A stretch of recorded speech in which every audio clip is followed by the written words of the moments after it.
Good afternoon, everyone, and welcome to another episode of Bevere Broadcasters, coming to you live from the University of Illinois. My name is Ben Cramer. And I'm Ciara Roepke. And today we are discussing the issues of climate change in agriculture and the new developments in combating it.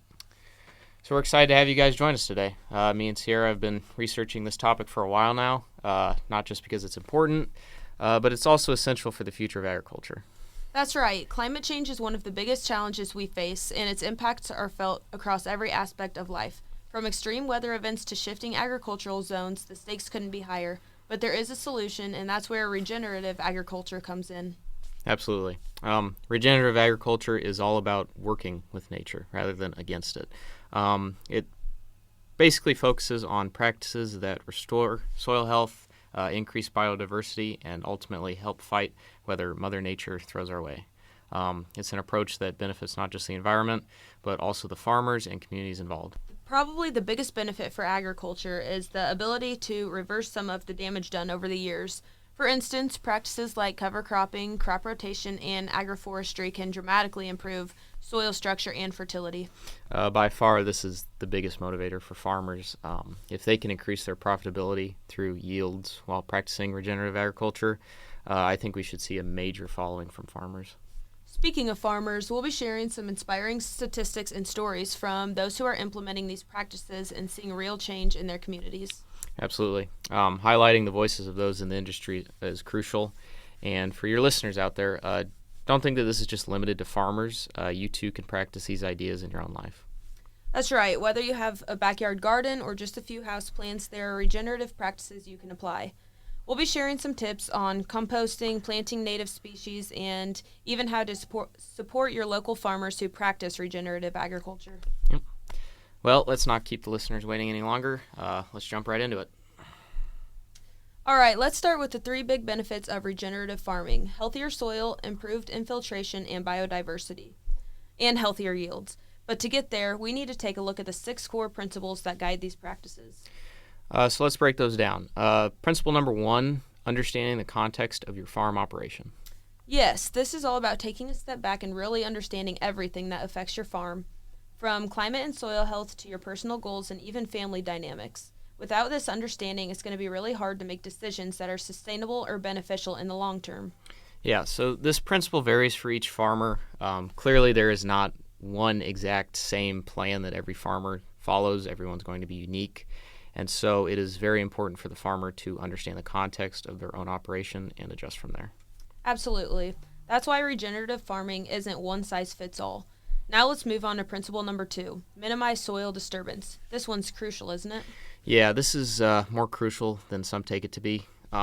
Ideally, we are looking to minimize practices that disrupt the natural process of the soil. Practicing full-on tillage, traditional tillage, moldboard plowing, it's kind of the opposite of this. When you're breaking up the soil to create a good seed bed, you're also harming the microbes that live in it. But regardless all else, putting your top layer in danger of being washed away from water erosion or blown away through wind. Historically speaking, I'm sure our listeners out there know about the Great Depression. There was also a major drought going on during this period of time. Historians have called it the Dust Bowl. It was basically a combination of poor farming practices at the time. Farmers were full-on tilling their fields and causing major erosion due to, obviously, drought. Basically, you would have your field blow through your window, and your entire top layer of soil is just completely depreciated. So to combat that, many farmers, conservation efforts came out after that. One of the big ones we use on our farm is no-till. No-till is essentially the only thing you're doing is planting. You're not doing any tillage. You're not disturbing the topsoil at all. And it's a great way to basically prevent any of the problems that traditional tillage cause. So it's pretty clear that we want to avoid practices like that, but by no means are they practices that minimize soil disturbance easier. Some soils are tough to work with. If you're closer to the southern part of your state, you know how bad the clay soil is, and combining things like weeds or a wet spring don't help either. but the benefits like less fuel usage and better soil health pay off in the long run. Absolutely. Moving on to principle 3, we have maximizing crop diversity. This is all about how we are moving away from monoculture farming, where we just plant with one crop, and instead incorporating a crop rotation plan. Yep, so it's a great way to promote biodiversity, both above and below the soil. When you have different plants, they each interact with different soil organisms, which strengthens the soil food web. And crop diversity can help with things like pest control, reducing the need for chemical inputs, and boosting crop yields. Yeah, definitely. A big practice in the Midwest here is rotating fields between corn and soybeans, the two probably most popular crops grown in this area. Corn is a heavy nitrogen user, and planting corn on corn year after year in the same field will deplete nitrogen in the soil, requiring farmers to add nitrogen, increasing costs. So rotating with soybeans reduces this issue. Soybeans naturally release nitrogen in the soil. So rotating between corn and soybeans year after year can help a farmer reduce the amount of fertilizers they have to apply to maintain good yields. And then also implementing cover crops after harvest helps this, along with keeping the bare soil covered during the winter. Exactly, and that brings us to principle number 4, keep the soil covered. This is where those cover crops come in. So for all of you non-farmers out there, Ben, do you kind of want to explain what cover crops are? Yeah, so cover crops are basically plants that we are specifically growing to cover and protect the soil, especially between harvests. These crops, they can be anything from grasses, legumes, root crops, and they help from everything basically from preventing soil erosion to improving soil fertility. They also improve water availability, which is a major benefit for those who can't tile their fields. And for those who don't really want to go the cover crop route in their operation, whether that be cost or just bad experiences in the past, leaving corn stalks or just trash, whatever comes out of the back of the combine after harvesting on top of the soil is a cheaper way to keep that soil covered. Again, going back to no-till. And again, it ties in with principle 2, minimizing soil disturbance. Exactly, and the best part is that cover crops aren't just a short-term solution. They're a long-term investment in soil health. There are some studies that show that just after a few years of using cover crops, farmers can see improvements in yield, especially during the drought years. Yep. And I think that that's definitely a plus to farmers. They're not just going to do it because people say to. They want to see some improvement on their side, whether that be increased yields or whatnot. But moving on, we have Principle 5, which is maintaining living roots year-round. This shares similarities with Principle 4, but now we are more talking about that there's always a root system in the soil. Yes, exactly. So the more you have living roots in the soil, the more organic matter gets built up, and that helps improve soil structure and water retention. These roots also support the soil food web and enhance nutrient cycling. Yeah, and you can do this by planting cover crops or even just making sure that there's living roots left in the ground after harvest. But the key is to keep the soil alive and active year-round regardless. Exactly. So now the last principle, number 6, which is integrating livestock. This one might surprise some of you guys, but integrating livestock into crop rotations can have huge benefits. Exactly. It may seem a little counterintuitive to you guys out there, but I think we've both kind of learned that bringing animals back, whether that's animals that graze on cover crops, or using them to help cycle nutrients back in the soil, can be a major benefit. Farmers, they can improve their soil structure, plant diversity, and farm resilience. Obviously, livestock put out a lot of manure, so that can act as a good natural fertilizer, again, leading to reduced costs for synthetic fertilizers. Yes, definitely. And of course, integrating livestock into your system can help diversify your income and reduce financial risks. However, there are some challenges, just like everything, the cost of building housing for animals and having to fence in fields, but the benefits will definitely pay off.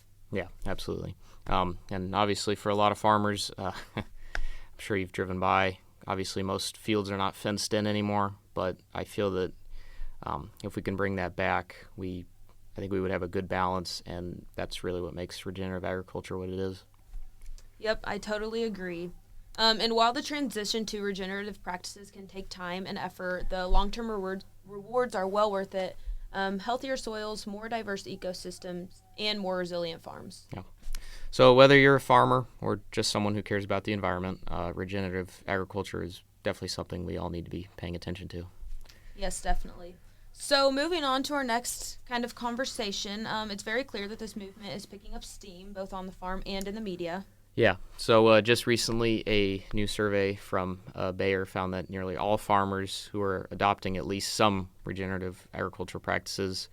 However, what exactly qualifies as regenerative varies quite a bit from region to region and from farm to farm, just based on different areas and different practices. Yeah, and it's interesting how different approaches can be. In that survey, for example, crop rotation came out on top with a 76% of farmers saying they're using it. That was followed by maintaining soil fertility and soil health monitoring. But whenever you look at the numbers, there's still a lot of diversity in terms of the practices that are actually being used. Yeah, and the skill levels and tools needed for these practices are a major factor as well.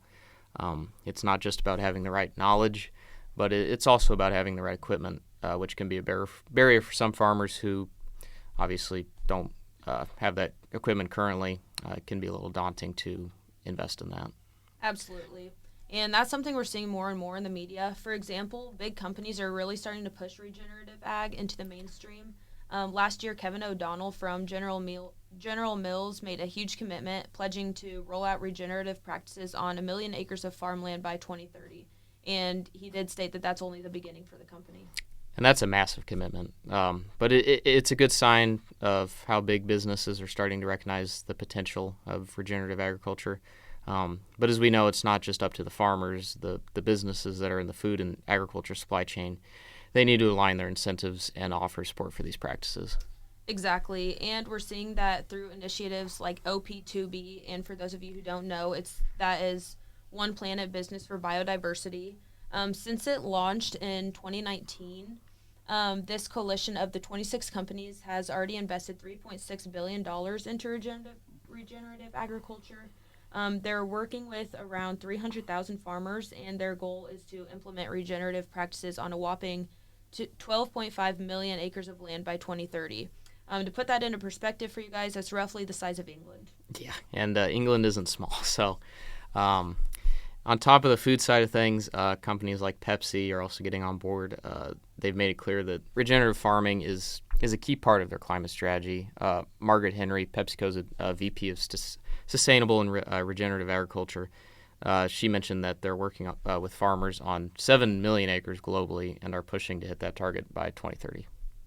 Yeah, so it's clear that regenerative agriculture is being seen as a critical part of climate solution. But what's really exciting is that it's not only farmers making the change. Businesses are driving demand for regeneratively grown crops too. So there's this growing push from both the ground up and the top down, which really shows the power of collaboration. Yeah, and it's not just about adopting practices on the farm. It's about creating a real demand for these products in the market, and that's what can make regenerative agriculture truly sustainable. For sure. So we're at a turning point, and it'll be interesting to see how this movement evolves in the coming years. The media coverage is definitely helping to push it forward, which is great to see. Yeah. So as we wrap up today's episode, hopefully to our listeners out there, it's a little more clear that regenerative agriculture holds major potential that transforms not just farming but the future of our planet. Just from healthier soils to more resilient ecosystems to improved biodiversity. I mean, the list goes on. Even better food quality. The benefits are undeniable. Exactly, and what's exciting is that regenerative agriculture isn't just a buzzword anymore. It's a practical, holistic approach that's gaining momentum worldwide. Whether it's through reduced tillage, crop diversity, or integrating livestock, farmers are finding new ways to work with nature rather than against it. And it's not just farmers that are making a difference. Big corporations, governments, consumers, everyone's playing a part in shifting the demand towards sustainable regenerative practices. And as more businesses align their goals with sustainability, I think the future of farming is looking quite bright. I would agree with that. And at the end of the day, regenerative agriculture could be the key to addressing some of the most urgent challenges we face: climate change, soil degradation, and food security. By working together, we can create a farming system that restores and replenishes the earth for generations to come. Yeah, it's a movement that it's more than just farming. It's about creating a sustainable future for all of us. But thank you for joining us today. And remember, every small change can lead to a bigger impact. Keep supporting regenerative agriculture. Keep supporting your farmers out there. Let's work together to change the future of food. Yeah, thanks, guys. Thanks for listening. We are Bevere Broadcasters, and we'll see you next time.